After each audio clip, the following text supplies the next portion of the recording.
Magandang araw sa ating lahat. Tayo ay lubos na nagagalak sapagkat ang pambansang pulisya ay mayroon ng sariling news network sa YouTube, ang Police News Network o PNN. Tayo ay hindi lang gumaganap sa ating mandato at sinumpang tungkulin, kundi tayo rin ay naghatid ng tama, wasto at balanseng balita para sa serbisyong nagkakaisa tungo sa pagkamit at pagpapanatili ng kaayusan at katahimikan sa ating bansa. Panoorin at suportahan ang Police News Network. Ako si Police General Benjamin C. Acorda Jr., ang inyong Chief PNP para sa Police News Network. Alagad ng batas, tagataguyod ng balitang pulis. Maglilingkod sa bawat Pilipino at magbibigay ng tamang impormasyon para sa tahimik at maayos na Pilipinas. Police News Network, alagad ng batas, tagapagtaguyod ng balitang pulis, sandigan ng mamamayan, patnubay ng katotohanan. Live mula sa Campo Crame, maghahatid ng pinakahuling kaganapan at nagbabagang balita. Ito ang PNN Police News Network. At ngayon, ang inyong mga tagapagbalita. Magandang araw Pilipinas. Ako ang inyong alagad ng batas, tagataguyod ng balitang pulis, Master Sergeant Vanessa Villanos. Maghahatid ng tamang balita, kwento ng pulis at serbisyo para sa mamamayan. At ito ang PNP News Online, ang pangunahing balita ng Police News Network. Alagad ng batas, tagataguyod ng balitang pulis.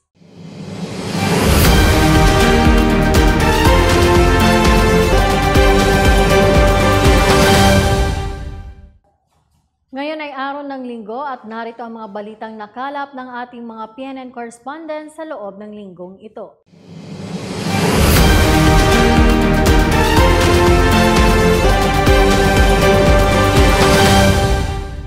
Isang ginang ang nadakip ng mga otoridad dahil sa kasong itong paglabag sa Ecological Solid Waste Management Act of 2000. Alamin yan sa ulat ni Patrolwoman Arzan Joy Uwalo. Himas rehas ngayon ang isang individual matapos madakip sa Maysilo Circle, Barangay Plainview, Mandaluyong City ng mga operatiba ng Warrant and Subpoena Section ng Mandaluyong City Police Station. Kasama nila sa operasyon ang 2nd Mobile Force Company Forward Base ng RMFB and CRPO. Ang suspect ay nakilala bilang si alias Cristina, 26 anyos, nagtatrabaho bilang isang cashier at residente ng Welfare Compound, Barangay Addition Hills sa nasabing syudad. Ayon sa nakasaad sa warrant of arrest na inilabas ni Honorable Eduardo Cruz Solangon Jr., Presiding Judge ng Metropolitan Trial Court Branch 98, Mandaluyong City. Siya ay nadakip sa kasong paglabag ng violation of City or Municipal Ordinance No. 730 S-2019 o ang anti-smoking, docketed under criminal case number M-MND-23-02874-CR na may piyansang 3,000 pesos.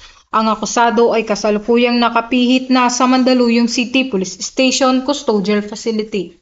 Mula sa tanggapan ng RMFB and CRPO, ako po ang inyong Police News Network correspondent, Patrolwoman Arzan Joy Uwalo. Alagad ng batas, tagataguyod ng balitang pulis. Maraming salamat, Patrolwoman Uwalo. Dalawang individual ang dinakip ng mga tauhan ng 4th Special Operations Unit Maritime Group dahil sa illegal na pangingisda. Nakibalita dyan si Patrolman Jano J. Santos. Nagsagawa ng operasyon ng mga tauhan ng 4th Special Operations Unit bunsod sa tawag ng isang concerned citizen na mayroon umanong iligal na pangisda na nagaganap sa karagatang nasasakupan ng Hinubaan, Negros Occidental. Agad namang umaksyon ng mga tauhan ng nasabing unit para kumpirmahin ang sumbong. Arestado ang dalawang mangisda sa isinagawang seaborne patrol operation ng mga operatiba ng 4th SOU, Hinubaan MPS, RMFB 6 at NOC PMFC sa karagatang sakop ng Munisipalidad ng Hinubaan, Negros Occidental. Nang inspeksyonin ng mga operatiba ng 4th SOU ang kanilang bangka ay walang naipakitang permit sa pangingisda o dokumento mula sa munisipyo ng Hinabaan ng mga suspect. Nakumpiska mula sa kanila ang gamit nilang bangka, mga gamit sa pangingisda at ang kanilang nahuli. Ipinaalam sa mga suspect ang dahilan ng kanilang pagkakaaresto at ipinabatid ang kanilang mga karapatan sa konstitusyon. Ang mga suspect ay naharap sa kasong paglabag sa Section 86 Unauthorized Fishing ng Republic Act 10654 o ang Act to Prevent, Deter, and Eliminate Illegal, Unreported, and Unregulated Fishing. Ang mga suspect ay dinala sa opisina ng 4th SOU para sa kaukulang dokumentasyon at tamang disposisyon. Mula rito sa tanggapan ng Marinong Police, ako ang inyong PNN Correspondent, Patrolman GDJ Santos para sa Police News Network. Alagad ng batas, tagataguyod ng balitang pulis. Maraming salamat, Patrolman Santos. Kalaboso naman ngayon ng mga otoridad ang isang delivery rider dahil sa kasong reckless imprudence resulting to serious physical injuries and damage to property. Ang balita mula kay Patrolwoman o magbabalik dyan para sa balitang yan si Patrolwoman Arzan Joy Walog. Timbog sa kasong reckless imprudence resulting to serious physical injuries and damage to property ang isang delivery rider na nagngangalang si alias Noel, 32 anyos, may asawa at kasalukuyang nakatira sa Barangay Addition Hills, Mandaluyong City. Batay sa inilabas na warrant of arrest ni Honorable May Hazel Mediha Tagupa, presiding judge ng Metropolitan Trial Court, 4th Judicial Region, Silang Amadeo, Cavite, dated October 17, 2023, na wala pang nirekomendang piyansa sa ngayon ng korte. Ang akusado ay naaresto sa May Silo Circle, Barangay Plainview, Mandaluyong City. Sa ganap na oras ng alas 12 ng umaga nito lamang ika-23 ng Oktubre taong kasalukuyan. Ito ay matagumpay na inaksyonan ng Mandaluyong City Police Station katuwang ang 2nd Mobile Force Company ng RMFB and CRPO. Ang nasabing suspect ay pansamantalang nasa kustodiya ng warrant section ng Mandaluyong City Police Station para sa dokumentasyon at wastong disposisyon. Mula sa tanggapan ng RMFB and CRPO, ako po ang inyong Police News Network Correspondent, Patrolwoman Arzan Joy Walog. Alagad ng batas, tagataguyod ng balitang pulis. Maraming salamat, Patrolwoman Walog. Isang 41 anyos na lalaki ang hinuli ng PNP Anti-Cybercrime Group, Manila District Anti-Cybercrime Team, matapos yayaing makipagkita ang isang babaeng minor de edad para gumawa ng malalaswang bagay. Nakatutok sa balitang yan, si Patrolwoman Mary Grace Artizuela. Matapos ireklamo ng isang ina ang 41 taong gulang na lalaki sa Quezon City dahil umano sa nadiskubre niyang mahalay na mensahe nito sa cellphone ng anak niyang menor de edad. Agad na ikinasan ng Manila District Anti-Cybercrime Team o MDAC ang isang entrapment operation na nagresulta sa pagkadakip ng suspect. Ayon sa ina ng biktimang menor de edad na babae, nitong ika-24 na Oktubre taong kasalukuyan nang siyasatin niya ang cellphone ng kanyang anak at dito niya nakita ang mga malalaswang mensahe ng suspect. Pinilit pa umano ng suspect ang menor de edad na makipagkita at gawin ang malaswang gawain. Nasa kustodiya ngayon ng MDAC ang suspect at nahaharap sa kasong paglabag sa RA 11930, Anti-Online Sexual Abuse or Exploitation of Children o ang tinatawag na OSAIC, at Anti-Child Sexual Abuse or Exploitation Materials, na may kaugnayan sa Special Protection of Children Against Abuse, Exploitation and Discrimination Act at Cybercrime Prevention Act of 2012. Mula dito sa Campo Crame, ako si Patrolwoman Mary Grace Artizuela, nagbabalita para sa Police News Network, alagad ng batas, tagataguyod ng balitang pulis. Maraming salamat, Patrolwoman Artizuela. Mahigit 500 biktima ng prostitution ang narescue matapos salakayin ng mga tauhan ng PNP Women and Children Protection Center o WCPC ang isang pogo na pugad ng naturang krimen. Alamin natin yan sa report ni Patrolwoman Sana Rose Luna. Kalaboso ang isa na namang Pogo Scam Hub sa Pasay City sa isinagawang operasyon noong ika-28 ng Oktubre kung saan narescue ang halos 600 na posibleng biktima ng forced labor. Ikinasa ang nasabing operasyon sa bisa ng search warrant ng pinagsanib na puwersa ng ahensya ng tagapagpatupad ng batas na binubuo ng Interagency Council Against Trafficking kabilang ang Women and Children Protection Center o WCPC, PNP IMEG, PNP SAF at ng Pasay City Police Station sa pakikipagtulungan ng Department of Social Welfare and Development, Philippine Amusement and Gaming Corporation at ng Presidential Anti-Organized Crime Commission kung saan nilusob nila ang gusali ng smart web technology sa Pasay City at tumambad sa kanila ang samut-saring kagamitan na hinihinalang instrumento sa prostitusyon kasama ang mga listahan ng sexual na serbisyong kanilang iniaalok. Nadiskubre na 7 babae sa kanila ay biktima ng prostitusyon kung saan ang suspect ay agad ring inaresto ng mga operatiba ng PNP WCPC. Samantala, ang PNP WCPC sa pamumuno ni Police Colonel Portia B. Manalad ay patuloy pa ring nag-iimbestiga at nagsasagawa ng victim profiling o pagkuha ng mga detalye sa mga nasabing mga Filipino o foreign nationals na makakatulong sa isinasagawang investigasyon sa 4 na inarestong Chinese nationals na posibleng suspect ng krimen. Huwag magatubiling magsumbong sa tanggapan ng WCPC kaugnay ng ganitong aktibidad at iba pang pang-aabuso gaya ng trafficking in persons at online sexual abuse and exploitation of children na may kaparusahang habang buhay na pagkakabilanggo. At kung may nais kayong isumbong kay Aling Pulis, maaari kayong tumawag o mag-chat sa aming WCPC helpline. Mula rito sa PNP Women and Children Protection Center, ako ang inyong Aling Pulis PNN Correspondent Patrolwoman Sana Rose Luna, alagad ng batas, tagataguyod ng Balitang Pulis. Maraming salamat, Patrolwoman Luna. Isang 18 anyos na lalaki ang kalaboso matapos maaresto ng mga otoridad sa kasong karnaping sa Barangay Mabolo, Cebu City. Yan ang balita ni Patrolman Edmerson Lapitan. Hulog sa kamay ng otoridad ang 18 anyos na lalaki makarang maaresto kasunod ng paghahain ng warrant of arrest ng matauhan ng Police Station 4 ng Cebu City Police Office kamakailan sa J. Luna Avenue, Barangay Mabolo, Cebu City. Kinilala ang naaresto na si John Paul, residente ng nabanggit na barangay. Sa inisyo na warrant of arrest ni Honorable Stephen Ian T. Belacho, Presiding Judge RTC 7th Judicial Region Branch 22 ng Cebu City, naharap ang akusado sa paglabag sa RA 10883 o ang New Anti-Carnapping Act na may rekomendadong piyansa na 300,000 peso. Agad naman na isinailalim sa makaupulang proseso ang akusado habang ipinagbigay alam na sa korte ang pagkakahuli nito.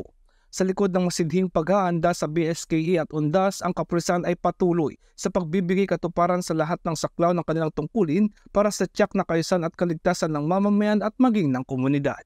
Mula dito sa Cebu City Police Office, ako ang inyong Police News Network Correspondent, Patrolman Edmerson Lapitan, alagad ng batas, tagataguyod ng Balitang Pulis. Maraming salamat, Patrolman Lapitan. Isang lalaki ang patay matapos magkaroon ng engkwentro sa pagitan ng mga otoridad sa Lamitan City, Basilan, kung saan na-recover sa kanya ang iligal na armas. Yan ang report ni Patrolman Bruce Jan. Isang insidente ng pamamaril ang nagresulta sa pagkamatay ng suspect sa Barangay Luksumbang, Lamitan City, Basilan. Sa operasyon, kung saan nagbigay ng seguridad sa lugar ang 53rd Special Action Company, 5th Special Action Battalion, habang pinoproseso ng Lamitan City Police Station ang pinangyarihan ng krimen. Lumabas sa investigasyon na pasado alas 2 ng hapon noong Oktubre 30 taong kasalukuyan nang biglang nag-amok ang suspect habang naka-duty sa nasabing barangay at pinagbababaril ang isang barangay kagawad na nagresulta sa agarang pagkamatay nito at pagkasugat ng barangay kapitan na nagawang gumante at barilin ang suspect. Na-recover sa pinangyarihan ng krimen ng isang unit ng Elisco M16 rifle, 6 na magazine para sa caliber 5.56 mm, 170 bala ng caliber 5.56 mm, isang cellular phone at 3 identification card ng suspect. Inihatid ang bangkay ng biktima sa kanyang tirahan sa Barangay Luksumbang habang isinasailalim sa post-mortem examination ng suspect sa Lamitan District Hospital bago dinala sa Villa La Isabela Funeral Homes sa Lamitan City. Dagdag pa, kinuha ng Lamitan CPS ang kustodiya ng mga na-recover na bagay para sa investigasyon, dokumentasyon at tamang disposisyon. Ang PNP SAF at iba pang puwersa ng gobyerno ay nananatiling nakatuon sa pagpapanatili ng kapayapaan at kaayusan sa komunidad at patuloy na magsisikap na walang pagod upang matiyak ang kaligtasan at seguridad ng mga mamamayan sa Lamitan City.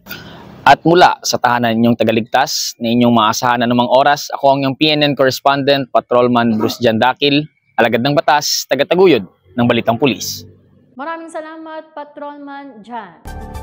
Nakiisa sa isinagawang bloodletting activity ang mga tauhan ng PNP Maritime Group sa Barangay Kalumpang, General Santos City. Magbabalita dyan si Patrolman Charny Mandia. Nakiisa ang mga tauhan ng PNP Maritime Group sa isinagawang bloodletting activity ng Philippine Red Cross sa Health Center, Barangay Kalumpang, General Santos City. Pinangunahan ng Philippine Red Cross ang aktibidad na dinaluhan naman ni Police Captain Marcelino Antonio A. Nalus, Station Chief ng Regional Maritime Unit 12 kasama ang mga tauhan nito. Ayon kay Police Captain Nalus, naging matagumpay ang naturang aktibidad na nilahukan ng nasa mahigit 30 na miyembro ng kapulisan mula sa PNP Maritime Group. Ang nasabing aktibidad ay naglalayong makatulong upang matiyak na ang mga stock ng dugo ay nananatiling sapat para sa mamamayan ng General Santos. Isang patunay na ang PNP ay handang tumulong at maglingkod sa ating mga kababayan sa pamamagitan ng pag-alay ng kanilang dugo upang mabigyan ng pag-asa at dugtungan ang buhay ng mga kababayan natin na nangangailangan. Mula dito sa General Santos City, ako ang inyong Police News Network correspondent, Patrolman Mandia, alagad ng batas, tagataguyod ng Balitang Pulis. Maraming salamat, Patrolman Mandia. Nasagip naman ng mga operatiba ng PNP Aviation Security Group o ABSEG ang 34 na foreign nationals mula sa 7 suspect na biktima ng human trafficking. Ang detalye ng balita mula kay Staff Sergeant Lawrence Mark Galang Yabur.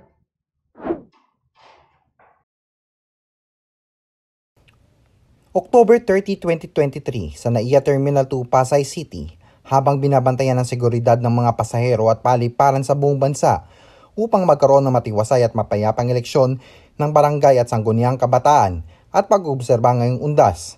31 Vietnamese at 3 Chinese nationals na biktima umano ng human trafficking ang nasagip at napigilan dalhin sa Cebu sakay ng eroplano ng mga PNP Aviation Security Group personnel na nakatalaga sa NAIA Airport Police Station 2 sa pangunguna ni Police Major Adriel B. Esparagosa.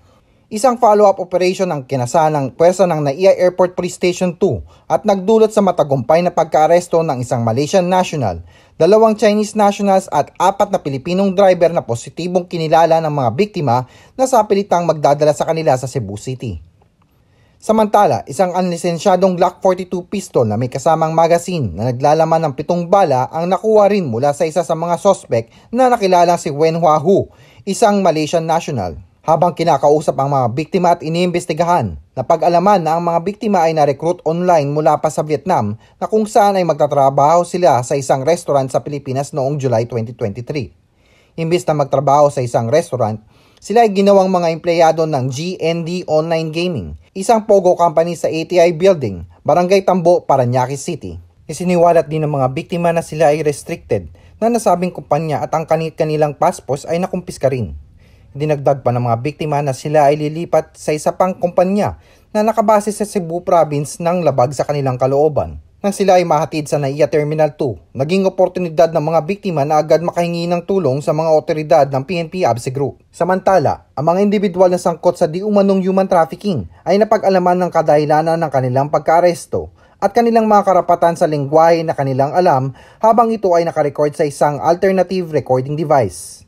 Isang koordinasyon ukol sa naturang insidente ang isinagawa ng PNP ABSEG Group sa pamamagitan ni Benjamin Borja, Admin Officer ng Ninoy Aquino International Airport Interagency Council Against Trafficking at Police Lieutenant Colonel Raul C. Bolido, Assistant Chief ATPD ng Women and Children Protection Center sa Camp Brigadier General Rafael T. Crame, Quezon City. At noong October 31, 2023, ang mga biktima ay mapayapang na i-turnover sa NAIA Yakat Office sa Parking C NAIA Terminal 1, Pasay City para sa karagdagang investigasyon. Samantala, isang hiwalay na complaint sa paglabag ng Republic Act 10591 in relation to the Omnibus Election Code or GANBAN ang kinasa ng NPS2 ABS-CU-NCR laban sa isa sa naarestong suspect na si Wen Hua Hu. Ayon kay Police Brigadier General Jacqueline Payos Wangki, Director ng PNP Aviation Security Group, ito ay isang matinding mensahe na ang human trafficking ay isang mabigat na krimen dahil sa pagtapak ng karapatang pantao ng isang individual. Ang insidenteng ito rin, ayon kay Police Brigadier General Wangki, ay paalala na hindi makakaalpas ang human trafficking sa paliparan sa bansa at dapat agarang idulog ng publiko ang mga insidenteng ito para sa agaran na pagsupil at aksyon. Mula sa hanay ng kapulisan na matapat na nagtatanggol at nagpapatupad ng batas sa mga paliparan ng buong bansa, ako ang inyong Police News Network Correspondent, Police Staff Sergeant Lawrence Mark Galang Yabut, alagad ng batas, tagataguyod ng Balitang Pulis. Maraming salamat, Staff Sergeant Yabut.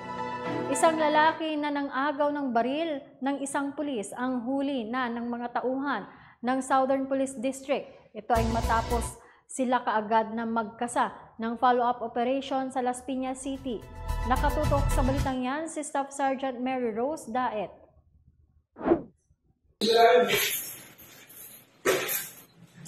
Bagsakulungan ang lalaking ito sa Parañaque City matapos ang insidenteng pangaagaw nito ng baril sa isang pulis.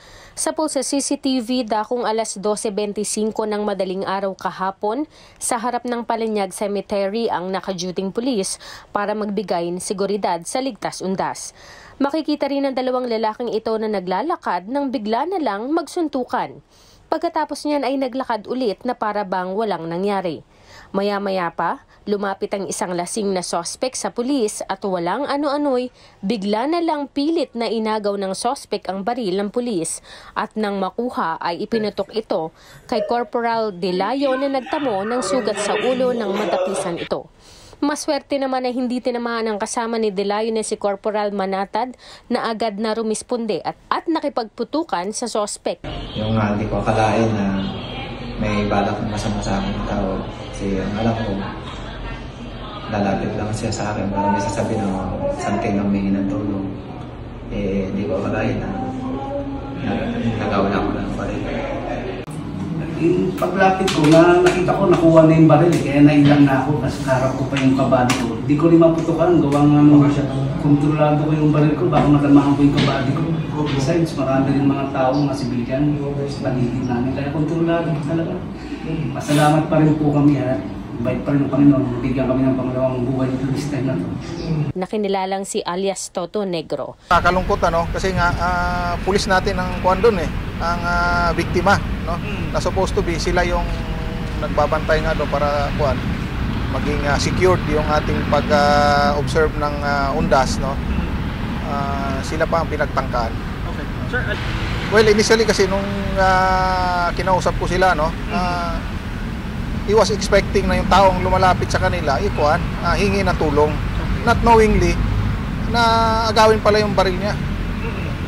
Kaya yun nakakalungkot Lagi tayong maging alerto sa ganyan, no? Yung personal security natin, yan ang very importante sa ating pagganap natin tungkulin, no?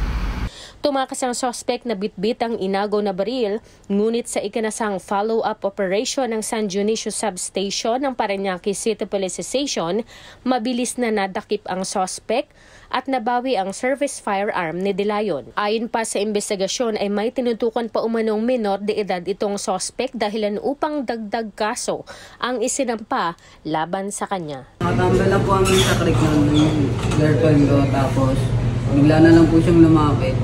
Tapos tinutukan niya agad ako sa ulo. Tapos naglaban na ako sa kanya, kuya. Sinipan niya na rin ako. Umiglas na ako. Napailalim niya ako. Pinagis ko na po sa creek. Mula dito sa Southern Police District, ako ang inyong Police News Network Correspondent, Staff Sergeant Mary Rose Daet. Alagad ng batas, tagataguyod ng Balitang Pulis. Maraming salamat, Staff Sergeant Daet. Isang lolo ang arestado ng mga otoridad matapos mag-amok sa Valenzuela City na nakuhanan pa ng baril. Ang report mula kay Patrolwoman Abigail Dirain. Arestado ng mga tauhan ng Valenzuela City Police Station ang isang lolo na kinilalang si alias Roberto, 64 na taong gulang matapos mag-amok at tutukan ng baril ang kanyang biktima. Agarang umaksyon ang Substation 9 ng Valenzuela City Police Station kung saan nadakip ang suspect at nakumpiska sa kanya ang isang kalibre 38 na revolver na walang serial number na may kasamang 2 bala. Mahaharap naman ang matanda sa kasong para sa grave threats and violations of RA 10591 at COMELEC Resolution number 10918 o COMELEC gun ban na kasalukuyang nasa kustodya ng nasabing presinto. Mula dito sa Valenzuela City, ako po ang inyong Police News Network correspondent, Patrolwoman Abigail Dirain, alagad ng batas, tagataguyod ng balitang pulis. Maraming salamat, Patrolwoman Dirain. Walang kawala ang isang individual matapos maaresto ng mga tauhan ng PNP Special Action Force para sa kaso nitong frustrated murder sa Calbayog City, Samar. Narito ang report ni Patrolman Marcelino Termenes.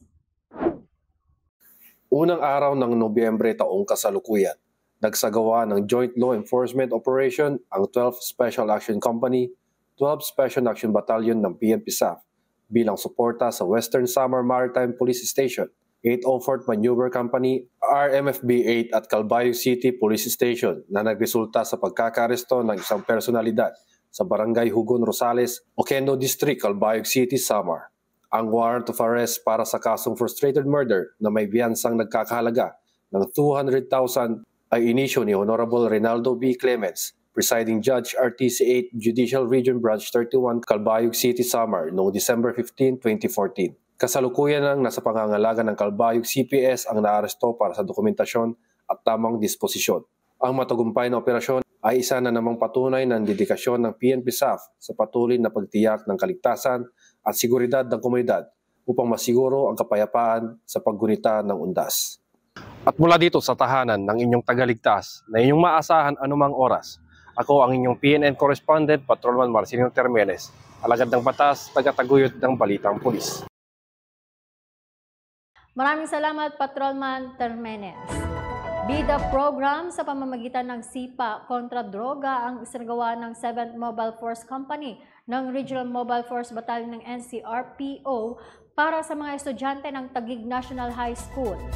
Yan ang kwentong hatid sa atin ni Patrolwoman Evelyn Lumabi. Bilang bahagi ng programa ng DILG Secretary na si Attorney Benjamin Benhar Abalos Jr., ang Buhay Ingatan, Droga'y Ayawan o ang BIDA program ay naglunsad ang 7th Mobile Force Company na pinangangasiwaan ni Police Captain Julmosa Esaat ng SIPA kontra droga Taekwondo program para sa mga estudyante ng Taguig National High School. Ang aktibidad ay pinangunahan ni Police Lieutenant Orlan G. Capili Jr. Sa kanyang mensahe, binigyang diin niya ang kahalagahan ng pakikilahok ng mga kabataan sa ganitong larangan sapagkat iniiwas nito ang mga ito sa paglulong sa mga bisyo na gaya na lamang ng paggamit ng iligal na droga.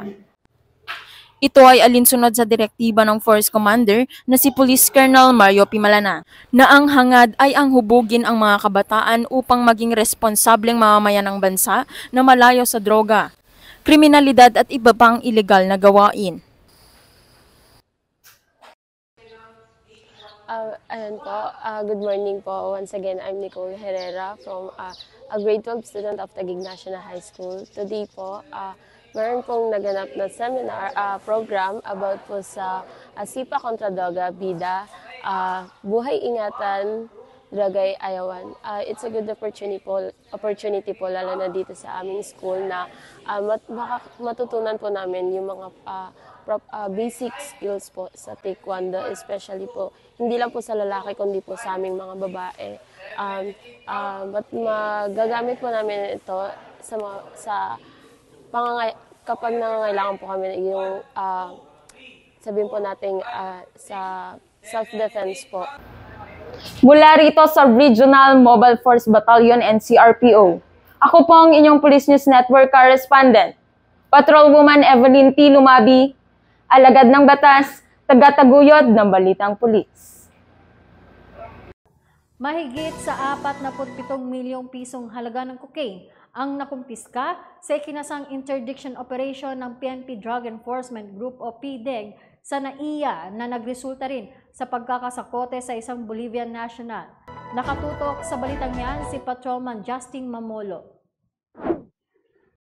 Nasamsam ang higit sa 47.6 milyong halaga ng cocaine sa ikinasang interdiction operation sa Customs International Arrival Area na NAIA Terminal 3, Pasay City pasado alas 9 ng gabi noong October 31, 2023. Nakuha sa nasabing operasyon ang bagahe na naglalaman ng 4 na plastic pouches na may label na toffee, 3 plastic pouches na may label na Happy Koi at isang self-sealing plastic pouch na may label na Cafe Ideal. Ang mga nasabing plastic pouches ay naglalaman ng 405 na piraso ng brown substances na nakabalot sa candy wrapper na hinihinalaang cocaine at ito ay may timbang na aabot sa 8,999.11 grams na tinatig nagkakahalaga ng 47,695,283 pesos. Nakuha rin mula sa suspect ang isang Bolivian passport, 2 boarding pass na may nakalagay na baggage tag, customs baggage declaration form, Bolivian national ID at isang cellphone. Huli ang suspect na kinilalang si alias Ruben, 33 years old, Bolivian national at pasahero mula sa Addis Ababa, Ethiopia at galing pa sa Sao Paulo, Brazil. Ang nahuling suspect at ang mga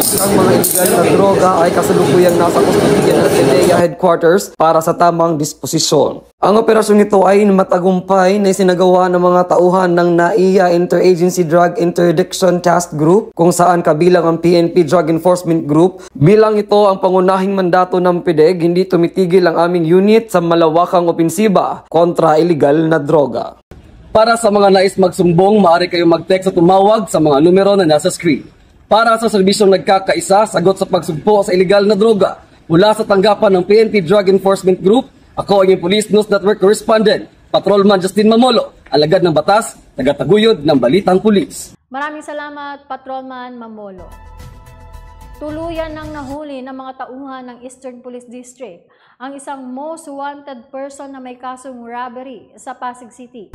Nakibalita dyan si Patrolman Reyna Jade Gravera.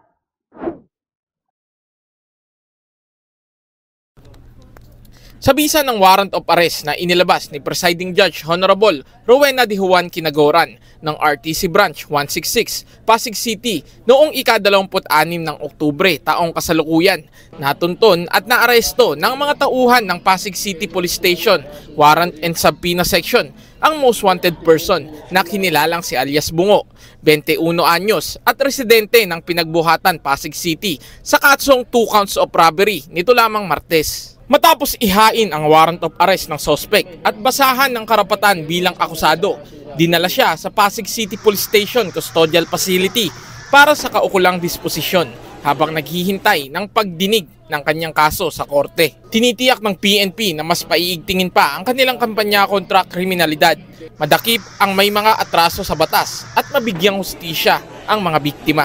Mula dito sa Eastern Police District, ako ang inyong PNN correspondent, Patrolman Reyna Jade Gravera, alagad ng batas, tagataguyod ng Balitang Pulis.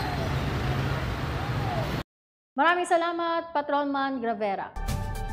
Dahil sa kagustuhang magbagong buhay, 3 aktibong membro ng Communist Terrorist Group o CTG ang voluntaryong sumuko sa mga tauhan ng Bulacan PNP sa City of Malolos, Bulacan. Yan ang balitang hatid sa atin ni Patrolman John Lawrence Ilagan. Voluntaryong nagbalik loob sa Bulacan PNP ang 3 aktibong miyembro ng Communist Terrorist Group sa City of Malolos, Bulacan na pinamunuan ni Police Colonel Relly B. Arnedo, Provincial Director ng Bulacan Police Provincial Office. Kinilala ang mga voluntaryong sumuko na sina Ka Precious, 22 taong gulang, Karijin, 43 taong gulang at Ka Jansel, 28 taong gulang. Ayon sa Bulacan PPO, ang mga dating rebelde ay dating miyembro ng Revolusyonaryong Hukbong Bayan. Samantala, isinuko naman ni Ka Jansen ang kanyang armas na isang caliber 38 Smith & Wesson revolver na may 3 bala, damit at watawat ng CPP, NPA, NDF na kung saan nasa pangangalaga ng Bulacan PNP para sa dokumentasyon at tamang disposisyon. Lumagda din ang mga ito sa Oath of Alliance to the Government na kung saan nagpapatunay ng kanilang pagtalikod sa mga maling gawain ng mga teroristang grupo. Mula dito sa gitnang Luzon, ako ang inyong PNN correspondent, Patrolman John Lawrence B. Ilagan, alagad ng batas, tagataguyod ng balitang pulis. Maraming salamat, Patrolman Ilagan. Agarang pagsaklolo naman ang naging tugon ng isang pulis sa isang matandang nawalan ng malay sa Santo Tomas, Batangas. Yan ang balitang inalam ni Patrolman Luvimir Julian.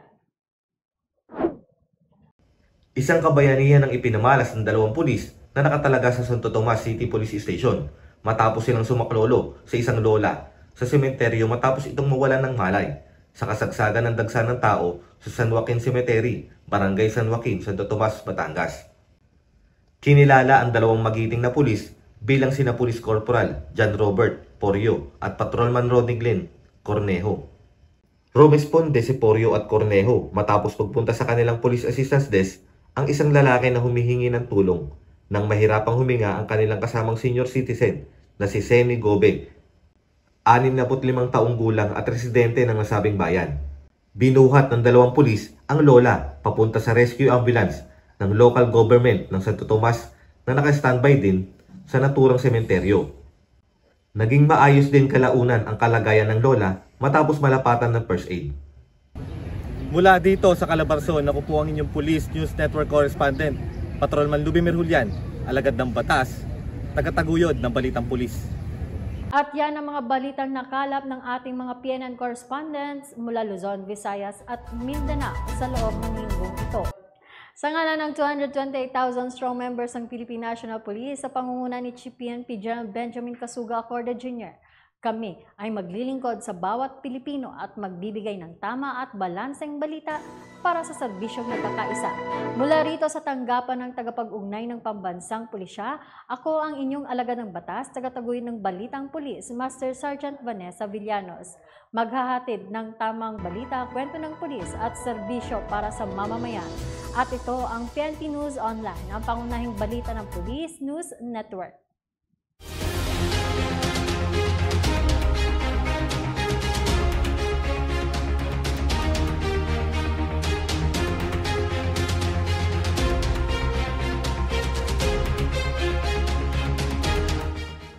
Police News Network, alagad ng batas, tagapagtaguyod ng balitang pulis.